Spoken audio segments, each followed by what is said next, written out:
नमस्कार दोस्तों, स्वागत है आपका हमारे YouTube चैनल बायोगुरु पर।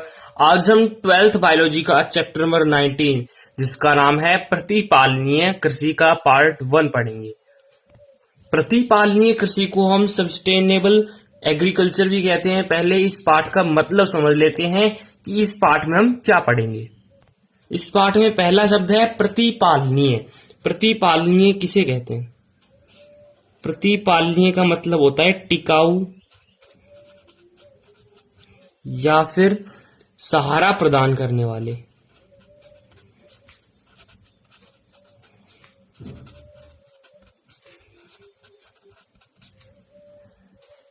और एग्रीकल्चर से हम ले सकते हैं फसली पादप।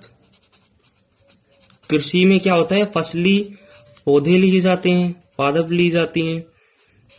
और इसके साथ ही जो प्रतिपालनीय कृषि होती है उसमें एग्रीकल्चर में पशुधन भी शामिल किया जाता है। यानी एग्रीकल्चर का मतलब तो क्या हो गया? फसली पादप और पशुधन का संवर्धन। और प्रतिपालनीय का मतलब हो गया टिकाऊ या सहारा प्रदान करने वाले, या फिर इन्हें अनुवाही भी कहते हैं। तो इसके नाम से ही पता चल गया कि हम इस पाठ में क्या पढ़ेंगे। इस पाठ में हम ऐसी कृषि तकनीकों के बारे में पढ़ेंगे जिसमें क्या किया जाता है, बिना किसी प्रतिकृति प्रभाव के हम दीर्घ काल तक कोई भी कृषि को प्राप्त कर सकते हैं। बिना किसी प्रतिकृति प्रभाव के, यानी बिना कोई हानि के हम लंबे समय तक क्या कर सकते हैं? कृषि कर सकते हैं। यानी इसकी परिभाषा क्या हो गई प्रतिपालनीय कृषि की? मानव आवश्यकताओं को पूरा करने के लिए हम कृषि करते हैं, क्योंकि मानव की जो मूलभूत 3 आवश्यकताएं हैं, आवास, खाद्यान्न और वस्त्र, उसमें से जो खाद्यान्न होता है उसमें हमें कृषि करनी पड़ती है। उसको करने के लिए उसमें हम क्या करते हैं? कोई भी फसल उगाते हैं, फसली पौधा उगाते हैं और उससे हम खाद्यान्न प्राप्त करते हैं। लेकिन प्रतिपालनीय कृषि में क्या किया जाता है? फसली पादप के साथ साथ पशुधन का भी संवर्धन किया जाता है। यानी पशुधन क्या करता है? सहारा प्रदान करने वाला होता है। किसको? फसल को। और ये टिकाऊ होता है। यानी फसली पादप तो 1-2 साल बाद काट लिए जाते हैं, लेकिन पशुधन जो है वो नियमित रूप से हमें सहारा प्रदान करता है, टिकाऊ रहता है। तो प्रतिपालनीय कृषि में क्या करते हैं? कृषि कार्यों के साथ साथ हम पालतू पशुओं का भी उत्पादन करते हैं और उनका संवर्धन करते हैं। तो इसका जो समाकलित तंत्र होता है, इन दोनों के संवर्धन का जो समाकलित तंत्र होता है, उससे हम दीर्घ काल तक यानी लंबे समय तक उत्पाद प्राप्त कर सकते हैं। तो इस प्रकार की जो कृषि कहलाती है वो प्रतिपालनीय कृषि कहलाती है या सस्टेनेबल एग्रीकल्चर कहलाती है। जो प्रतिपालनीय कृषि है ये मुख्य रूप से इसकी 2 विधियां हैं। पहली विधि है जैविक कृषि और दूसरी विधि है मिश्रित कृषि। यानी हम क्या कर सकते हैं? जैविक कृषि या मिश्रित कृषि करके हम प्रतिपालनीय कृषि कर सकते हैं। यानी अपने जो फसल का उत्पादन है उसमें वृद्धि कर सकते हैं। तो आज का जो हमारा टॉपिक है वो है जैविक कृषि। मिश्रित कृषि को हम अगली वीडियो में पढ़ेंगे। आजकल हम क्या कर रहे हैं? अपनी कृषि को बढ़ाने के लिए, कृषि उत्पादों को बढ़ाने के लिए हम रासायनिक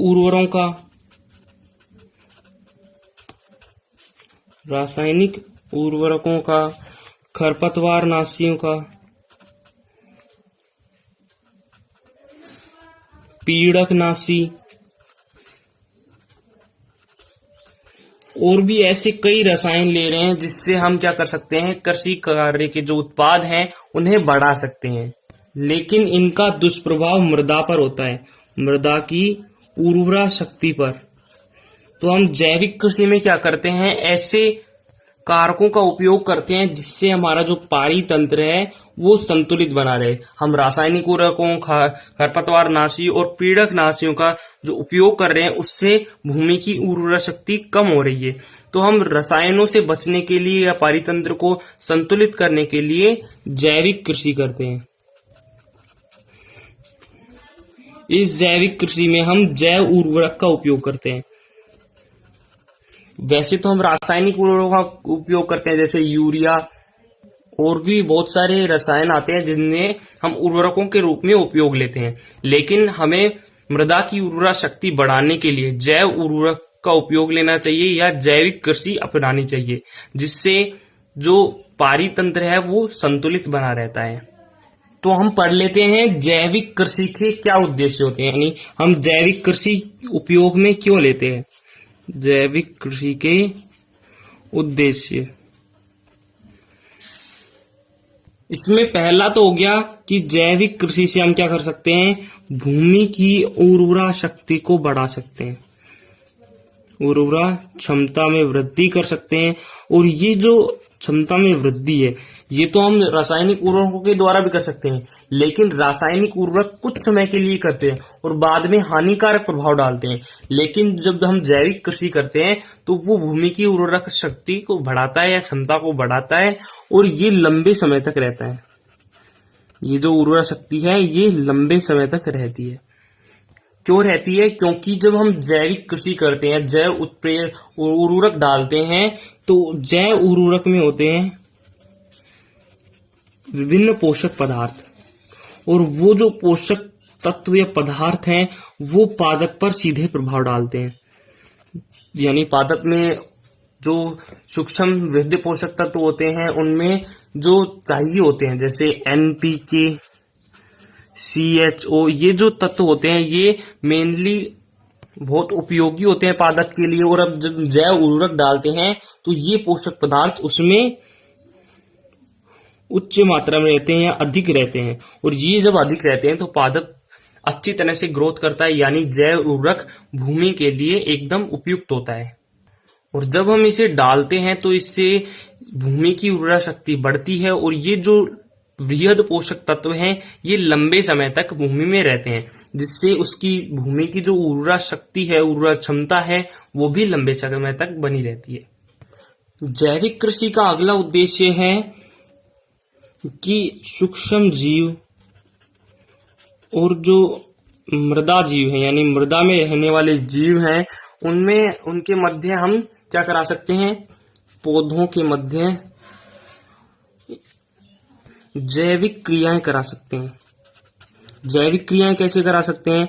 जब हम जैव उर्वरक डालते हैं तो जैव उर्वरक में पोषक तत्व के अलावा और भी विभिन्न कार्बनिक पदार्थ होते हैं, और उन कार्बनिक पदार्थों को ग्रहण करने के लिए भूमि में आ जाते हैं सूक्ष्म जीव और मृदा जीव।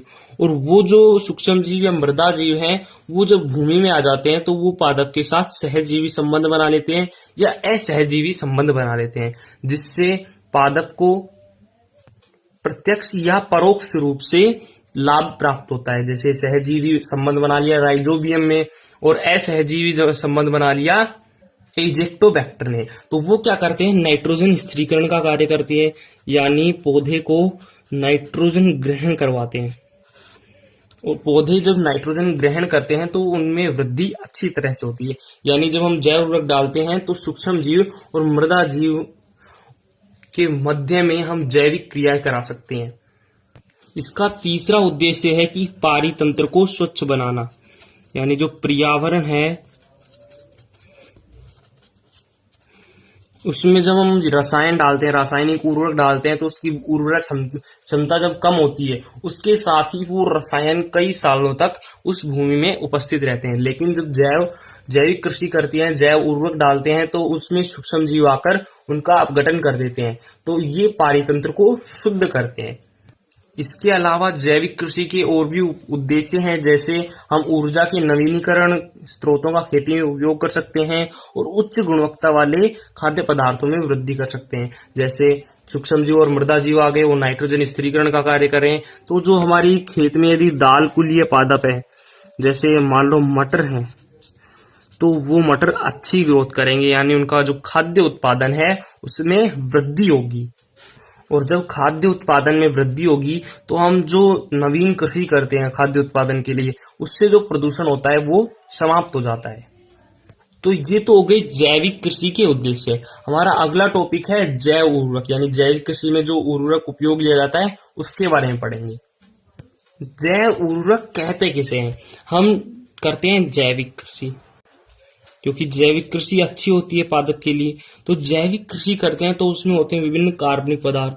अभी हमने बात की थी, विभिन्न कार्बनिक पदार्थ होते हैं, कार्बनिक खाद होते हैं, और उन खाद का अपचयन करने के लिए भूमि में आ जाते हैं सूक्ष्म जीव या फिर मृदा जीव।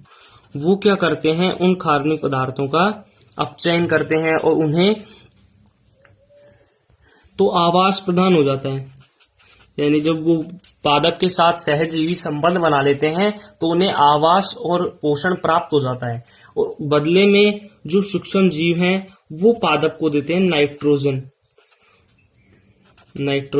ये नाइट्रोजन गैस के रूप में नहीं देते। हमें पता है कि ये जो सूक्ष्म जीव होते हैं ये क्या करते हैं, नाइट्रोजन स्थिरीकरण करते हैं। वायवीय जो नाइट्रोजन होता है, वायु में जो नाइट्रोजन पाई जाती है उसका स्थिरीकरण करते हैं, उसे नाइट्रेट या नाइट्राइट के रूप में बदलते हैं।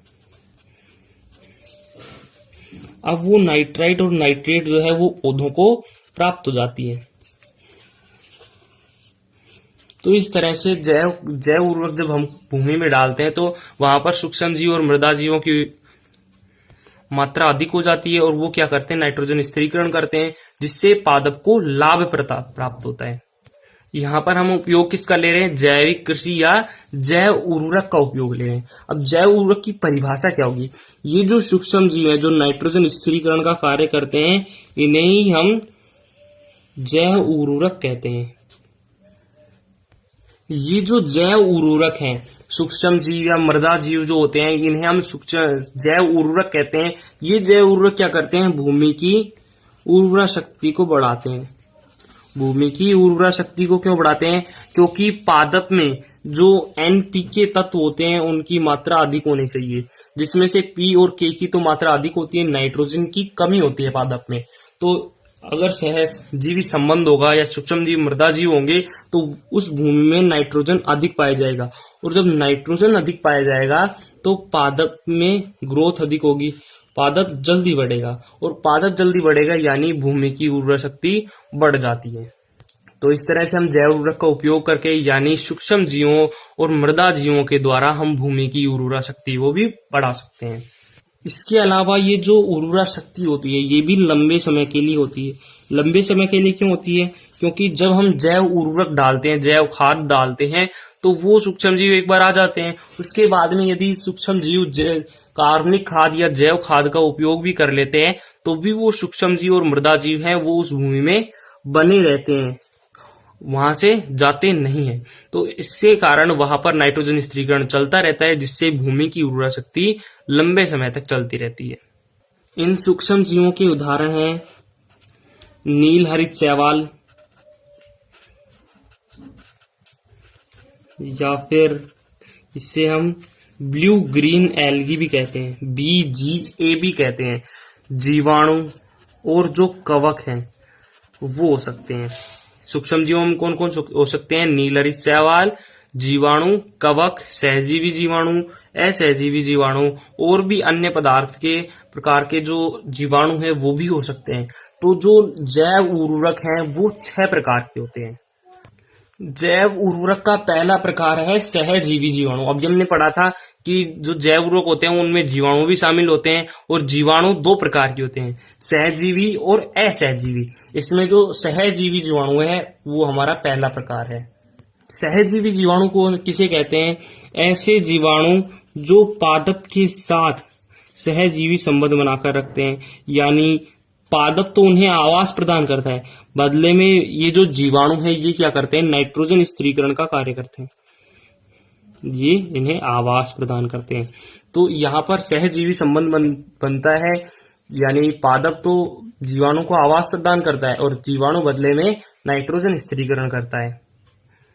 इसमें होता क्या है, सहजीवी जीवाणु में ये जो पौधा है ये दाल कुलीय पौधा है, यानी कोई भी ले सकते हैं, जैसे मटर और भी जो दाल है उनका कोई भी पादप ले सकते हैं।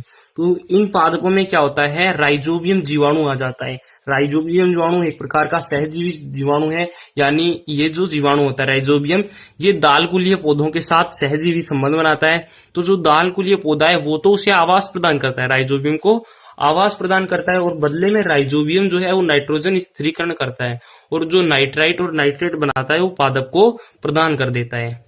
तो जब हम पादप में सहजीवी जीवाणु यानी राइजोबियम डालते हैं दाल कुलीय पादप में, जैसे यहाँ पर हमने राइजोबियम डाल दिए, जैव उर्वरक डाल दिया। अब ये जैव उर्वरक क्या करते हैं, दाल कुलीय पादप की जड़ों के साथ सहजीवी संबंध बना लेते हैं। यहाँ पर इनके साथ गांठों का निर्माण कर लेते हैं, इसकी जड़ों में गांठों का निर्माण कर लेते हैं और वहां पर इनका आवास बन जाता है, यानी वो वहां पर रहने लग जाते हैं। उसके बाद में पौधा तो उसे क्या करता है, आवास प्रदान करता है, उसके साथ ही पोषण प्रदान करता है। प्रकाश संश्लेषण के द्वारा जो भोजन बनाता है वो भी उसे प्रदान करता है। बदले में ये जो राइजोबियम है, जो गांठों के रूप में रहता है, ये नाइट्रोजन, वायुमंडल में जो नाइट्रोजन पाई जाती है उसे ग्रहण करता है और नाइट्राइट या नाइट्रेट में बदल देता है। और ये जो पौधा है, हमें पता है कि नाइट्रोजन को सीधे ग्रहण नहीं कर सकता है, वो नाइट्रेट या नाइट्राइट के रूप में ही ग्रहण कर सकता है। तो जो राइजोबियम है वो नाइट्रोजन को नाइट्राइट या नाइट्रेट के रूप में बदल देता है, जिससे पादप उसे आसानी से प्राप्त कर लेता है। और पादप में जो नाइट्रोजन की हानि होती है, सामान्यतः सभी पादपों में नाइट्रोजन की हानि होती है, क्योंकि पौधे सीधे नाइट्रोजन प्राप्त नहीं कर सकते। तो नाइट्रोजन की जो हानि होती है वो खत्म हो जाती है, यानी पादप में नाइट्रोजन आ जाता है। इस तरह से सहजीवी जीवाणु क्या करता है, दाल कुलीय पादप के साथ सहजीवी संबंध बनाता है, सहजीवन बनाता है और वहां पर क्या करता है, स्वयं तो आवास प्रदान करता है और बदले में पादप में नाइट्रोजन पहुंचाता है, यानी नाइट्रोजन नाइट्रेट या नाइट्राइट के रूप में उन्हें प्रदान करता है, जिससे पादप में ग्रोथ अच्छी होती है। तो इस तरह से हम जैव उर्वरक यानी सहजीवी जीवाणु डालकर पादप की वृद्धि करा सकते हैं।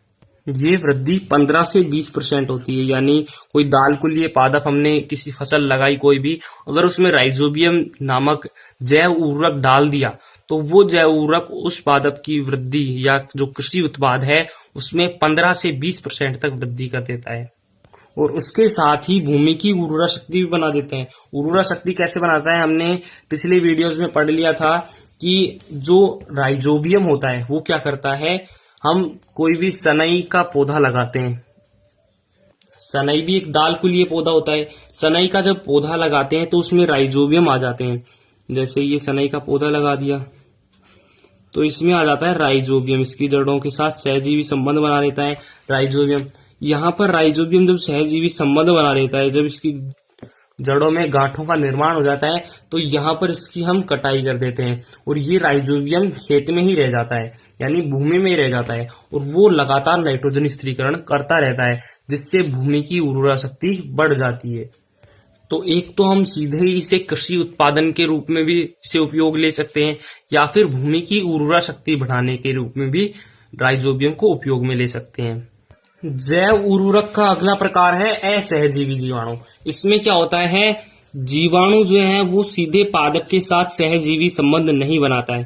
सहजीवी जीवाणु में तो क्या हो रहा था कि जीवाणु जैसे राइजोबियम पादप के साथ क्या कर लेता है, जैसे दाल कुलीय पादप के साथ सहजीवी संबंध बना लेता है और वहां पर नाइट्रोजन फिक्सेशन का कार्य करता है। लेकिन असहजीवी जीवाणु ये पादप के साथ सहजीवी संबंध नहीं बनाता है, ये जीवाणु सीधे जो मृदा होती है उसमें उपस्थित होता है और वहां पर ही नाइट्रोजन स्थिरीकरण करता है। यानी इसमें क्या होता है, यहाँ पर हमने कोई धान का पौधा ले लिया, असहजीवी जीवाणु का जो उदाहरण है वो है एजिक्टोबैक्टर। एजिक्टोबैक्टर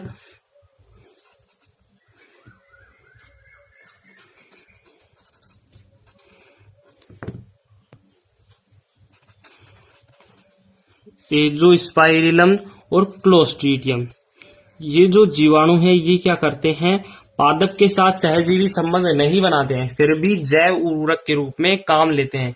जैसे ये कोई धान का पौधा है, ये क्या करते हैं, जैसे एजिक्टोबैक्टर होता है, ये धान के पौधे के साथ या चावल के पौधे के साथ असहजीवी संबंध बनाता है, यानी सहजीवन नहीं रखता है इसके साथ। ये जो एजिक्टोबैक्टर होता है ये मृदा में सीधे ही उपस्थित होता है, जैसे मृदा में मुक्त रूप से उपस्थित होता है। और जो धान कुलीय पादप होता है, धान का पौधा होता है, ये भी मुक्त रूप से होता है, इसके साथ सहजीवी संबंध नहीं बनाता है, ना इसे आवास प्रदान करता है, ना इसे पोषण प्रदान करता है। और ये जो एजिक्टोबैक्टर है ये क्या करता है, ये वायुमंडल में जो नाइट्रोजन पाई जाती है, नाइट्रोजन गैस पाई जाती है, इसे ग्रहण करता है और भूमि में इसे नाइट्राइट या नाइट्रेट के रूप में त्याग देता है। नाइट्रेट या नाइट्राइट के रूप में इसे त्याग देता है और पौधे की जो जड़ें हैं वो इसे प्राप्त कर लेती हैं। तो इस प्रकार से यहाँ पर एजेक्टोबैक्टर है वो किसी प्रकार का सहजीवी संबंध नहीं बना रहा है, सहज जीवन इसमें स्थापित नहीं हुआ है। ये सीधे ही नाइट्रोजन को ग्रहण करता है और नाइट्राइट या नाइट्रेट के रूप में त्याग देता है और पौधा जो है वो नाइट्राइट या नाइट्रेट को प्रदान कर लेता है, ग्रहण कर लेता है, जिससे पादप में ग्रोथ अच्छी होती है। अगर ये जो एजेक्टोबैक्टर है ये किसी पादप के साथ जैसे चावल, कपास या मक्के के साथ उगाते हैं अगर इसे हम, तो इसके जो कृषि उत्पाद है उसमें 20% तक वृद्धि होती है। यानी यहाँ पर कोई भी सहजीवी संबंध नहीं बना रहा है, ना पादप इसे आवास प्रदान कर रहा है ना पोषण प्रदान कर रहा है, ये फ्री में ही नाइट्रोजन स्थिरीकरण कर रहा है। ये फ्री में नाइट्रोजन स्थिरीकरण नहीं करता है, ये क्या करता है नाइट्रोजन को ग्रहण करता है स्वयं को भोजन बनाने के लिए। इसे भोजन बनाने के लिए कुछ ऊर्जा की आवश्यकता होती है, इसे ऊर्जा की आवश्यकता होती है, तो वो ऊर्जा कहाँ से प्राप्त करता है, वो नाइट्रोजन ग्रहण करता है और उसे नाइट्राइट या नाइट्रेट के रूप में त्याग देता है। यहाँ पर ये जो अभिक्रिया होती है इसमें कुछ ऊर्जा मुक्त होती है, उस ऊर्जा को तो ये जीवाणु ग्रहण कर लेता है स्वयं की जैविक ऊर्जा के लिए, उस ऊर्जा को ग्रहण कर लेता है और ये जो अपशिष्ट है इसे भूमि में त्याग देता है और पादप के लिए अच्छा होता है तो पादप इसे ग्रहण कर लेता है। तो ये कोई काम फ्री में नहीं करता है, ये स्वयं के लिए करता है, ऊर्जा ग्रहण करने के लिए। अगला जैव ऊर्वरक का प्रकार है नील हरित शैवाल या ब्लू ग्रीन एल्गी, जिसे हम BGA कहते हैं। ये जो नील हरित शैवाल है ये कई प्रकार का होता है, जिसमें एक होता है एनाबीना, प्लेक्टोनिमा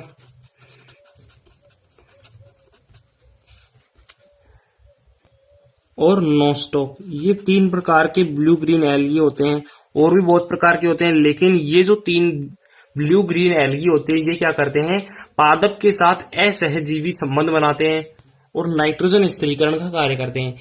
यानी जो पादप है उसके साथ कोई संबंध नहीं बनाते, ये क्या करते हैं अपनी ऊर्जा निर्माण के लिए नाइट्रोजन का उपयोग करते हैं और नाइट्राइट या नाइट्रेट को त्याग देते हैं और इन्हें पौधा प्राप्त कर लेता है।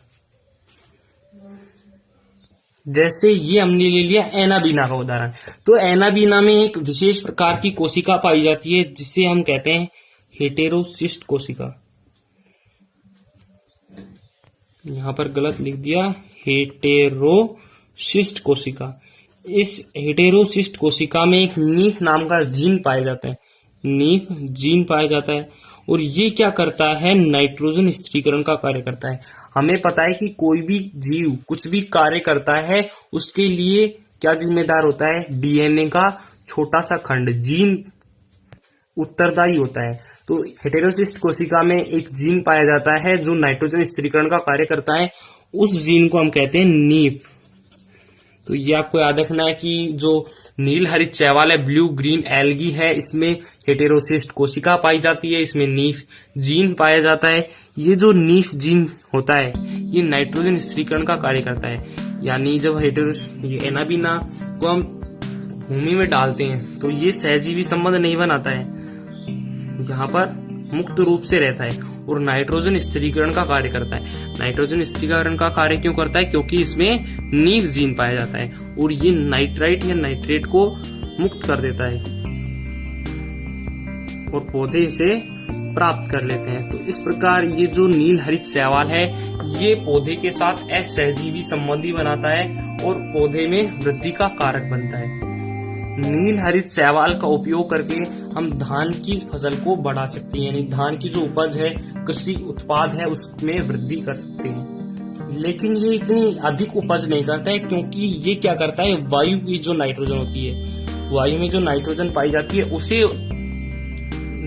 फिक्सेशन करता है, यानी उसका फिक्सेशन करता है, उसे नाइट्राइट या नाइट्रेट के रूप में बदलता है। तो ये पाया जाता है भूमि में और नाइट्रोजन जो है वो वायु में पाई जाती है। तो इसे थोड़ी कठिनाई होती है वायु से नाइट्रोजन ग्रहण करने में और फिर उसका फिक्सेशन करने में। तो ये क्या करता है, सॉरी ये कुछ नहीं करता है, हम करते हैं। इसमें हम क्या करते हैं पौधे में जैसे कोई धान की फसल है, जब छोटी धान की फसल होती है तो उसमें क्या होता है हम उसमें जल भरे रखते हैं, जल उसके ऊपर तक रहता है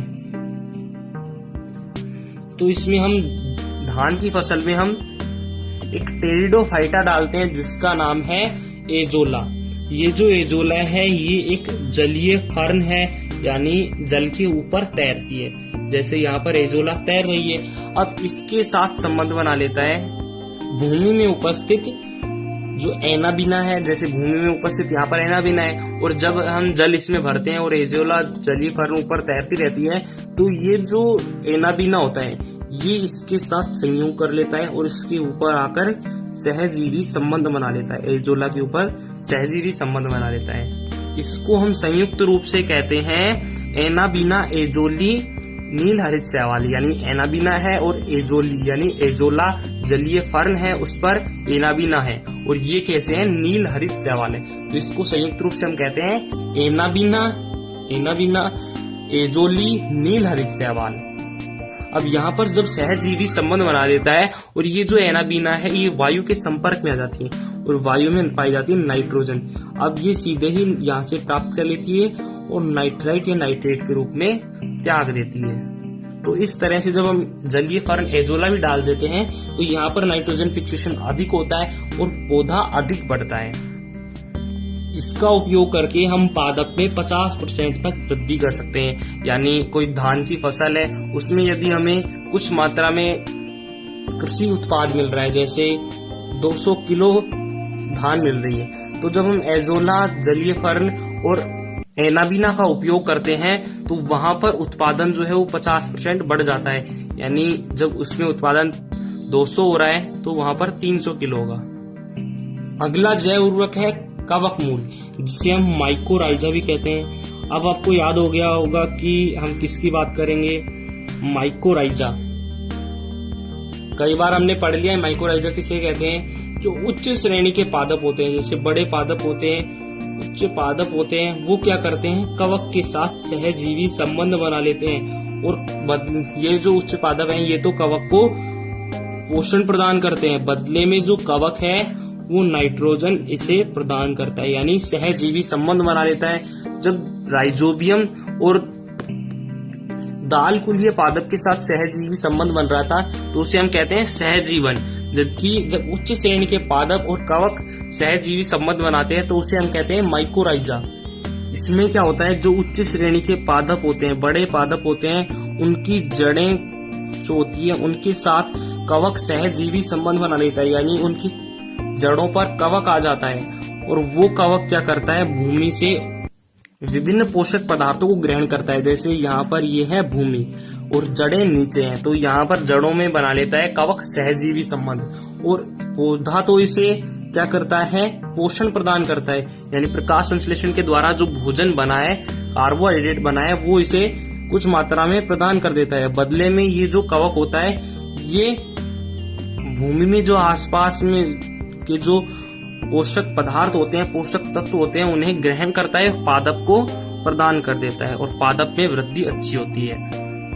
यानी हम कवक मूल या माइकोराइजा का उपयोग करके उच्च श्रेणी के पादपों में वृद्धि करा सकते हैं, यानी उनकी जो कृषि उत्पाद है उनमें वृद्धि करा सकते हैं। इससे क्या होता है, पादप में के आसपास जो मृदा एकत्रित है उसमें मृदा अपरदन भी कम होता है। तो ये जैविक कृषि का एक पारिस्थितिक उपयोग है या महत्व है, यानी कि हम जब कवक मूल का उपयोग करते हैं तो इसके आसपास की जो मृदा है वहां पर मृदा अपरदन रुक जाता है।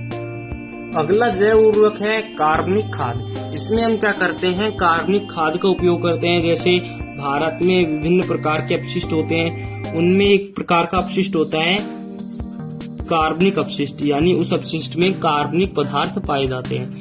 तो उन कार्बनिक अपशिष्ट को हम डाल देते हैं भूमि में, जिससे जैसे यहाँ पर भूमि में हमने कार्बनिक अपशिष्ट को डाल दिया।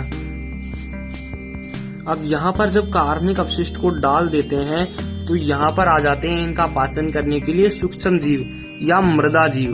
ये क्या करते हैं, इसका पाचन करते हैं, यानी इससे भोजन प्राप्त करते हैं, और इनका अपघटन करके, यानी ये जो वृद्ध कार्बनिक यौगिक हैं इनका पाचन करते हैं, इनका अपघटन करते हैं और ये बदल जाते हैं सूक्ष्म कार्बनिक यौगिक में। इसे हम कहते हैं कार्बनिक खाद, यानी सूक्ष्म जीवों द्वारा कार्बनिक अपशिष्ट को अपघटित करके कार्बनिक खाद का निर्माण किया जाता है। ये जो कार्बनिक खाद होती है ये भूमि के लिए बहुत अच्छी होती है, भूमि की उर्वरा शक्ति को बढ़ा देती है। इसके साथ ही ये जो मृदा जीव या सूक्ष्म जीव है ये भी मृदा में उपस्थित रह जाते हैं, जिससे यहाँ पर इनकी उर्वरा शक्ति बढ़ जाती है। जैव उर्वरक का अगला प्रकार है फास्फेट विलयनकारी जीवाणु। इसमें हम क्या करते हैं, मृदा में बहुत सारे पोषक पदार्थ होते हैं, उनमें पादप को जो मुख्य रूप से चाहिए होते हैं वो होते हैं नाइट्रोजन, NPK, CHO। ये जो होते हैं ये वृहद पोषक तत्व होते हैं। तो इसमें एक आता है P यानी फास्फेट। तो फास्फेट भी पौधों को बहुत अधिक मात्रा में उपयोग चाहिए होता है और भूमि में भी ये अधिक मात्रा में पाया जाता है। फास्फेट भूमि में अधिक मात्रा में पाया जाता है, लेकिन सभी फास्फेट जो होते हैं वो पादप को प्राप्त नहीं हो पाते हैं, क्योंकि इसमें कुछ ऐसे भी फास्फेट होते हैं जो अप्राप्य होते हैं, यानी पादप उन्हें प्राप्त नहीं कर सकता है, वो जटिल फास्फेट होते हैं। तो यहाँ पर एक जीवाणु आता है जिसे हम फास्फेट विलयनकारी जीवाणु कहते हैं। जैसे हम इसका उदाहरण लें तो स्यूडोमोनास। ये जो स्यूडोमोनास होता है ये जीवाणु इस अप्राप्य फास्फेट से संयोग करता है और इससे ऊर्जा प्राप्त कर लेता है और इसे बदल देता है प्राप्य फास्फेट में, यानी पौधों को आसानी से ये प्राप्त हो सकता है। तो फास्फेट विलयनकारी जीवाणु डालकर भूमि में जो अप्राप्य फास्फेट है उसे हम प्राप्य फास्फेट में बदल सकते हैं और वो पौधे को प्राप्त हो जाता है, जिससे उसकी भूमि में उर्वरा शक्ति बढ़ जाती है। हमारा लास्ट टॉपिक है जैविक कृषि का महत्व। इसका जैविक कृषि का महत्व क्या होता है? ये जो विधि होती है ये एक सस्ती विधि होती है, महंगी विधि नहीं होती है, और इसके साथ ही ये एक सरल विधि भी होती है। सरल विधि और सस्ती विधि होने के कारण जो किसान हैं वो इसे उपयोग में ले सकते हैं। दूसरा महत्व है कि जब हम इस विधि को अपनाते हैं तो मृदा की जो जल धारण क्षमता है, मृदा की जल धारण क्षमता और वायु संचार बढ़ जाता है। वायु संचार बढ़ जाता है। वायु संचार क्यों बढ़ता है? क्योंकि इसमें हम उपयोग में लेते हैं जैव उर्वरक, और ये जो जैव उर्वरक उपयोग में लेते हैं इनसे आते हैं भूमि में सूक्ष्म जीव या मृदा जीव। तो जो सूक्ष्म जीव या मृदा जीव होते हैं वो क्या करते हैं, इन भूमि में ही रहते हैं। इस भूमि में, ये यहाँ पर भूमि में आ गई तो यहाँ पर ही रहते हैं और ये चलते रहते हैं इधर तरफ। इस तरह से ये भूमि में विचरण करते रहते हैं अपने भोजन को ढूंढने के लिए। और यहाँ पर जब विचरण करते हैं तो यहाँ पर जो मृदा है वो हट जाती है, यानी ये जो इसका पाथ है यहाँ से मृदा हट जाती है, यानी वायु जो है वो यहाँ पर आ सकती है, यानी वायु संचार बढ़ जाता है। और वायु संचार बढ़ जाता है तो जल धारण क्षमता भी बढ़ जाती है। जल धारण क्षमता क्यों बढ़ती है? क्योंकि ये जीवाणु यदि विचरण कर रहा है और उसमें वायु संचार हो गया है, जैसे ये जो पाथ बना है यहाँ पर वायु भरी हुई है, तो इसमें क्या करते हैं, जब हम जल डालते हैं भूमि में, जल देते हैं तो ये जल यहाँ से वायु संचार के माध्यम से जहां तक ये जीवाणु जाता है वहां तक ये जल भर जाता है, यानी जल जो है वो भूमि के अंदर तक चला जाता है, जिसके कारण मृदा की जो जल धारण क्षमता यानी जल को धारण करने की जो क्षमता है वो बढ़ जाती है। फिर इसके साथ हम क्या कर सकते हैं, इसमें जब हम उपयोग में लेते हैं तो इसका पीएच नियंत्रित रहता है। पीएच नियंत्रित कैसे रहता है? जैसे मान लो कि मृदा में यदि अम्ल की मात्रा अधिक हो गई या क्षार की मात्रा अधिक हो गई तो जब हम इसमें जल डालते हैं तो जल इसमें भर जाता है और जल का पीएच होता है 7 यानी उदासीन होता है। चाहे अम्ल हो या क्षार हो, ये सबको क्या कर देता है, नियमित कर देता है, यानी नियत कर देता है। उस मृदा में जितनी होनी चाहिए उसके हिसाब से वो कर देता है, यानी पीएच नियंत्रित हो जाता है। और जब हम रासायनिक कृषि करते हैं यानी रासायनिक उर्वरक डालते हैं तो वहां पर जब अम्ल की मात्रा अधिक है तो अम्ल की मात्रा और अधिक बढ़ जाती है, यानी अम्ल और अधिक प्रबल हो जाता है या फिर क्षार और अधिक प्रबल हो जाता है। लेकिन जैविक कृषि में जो पीएच है वो नियंत्रित रहता है। इसके साथ ही जो रसायनों का कारण जो विषाक्त भूमि है वो भी उपयोगी हो जाती है और बंजर भूमि को भी हम जैविक कृषि के द्वारा उपजाऊ बना सकते हैं। तो यहाँ पर हमारा जैविक कृषि कंप्लीट होता है। अगली वीडियो में हम मिश्रित कृषि के बारे में जानेंगे।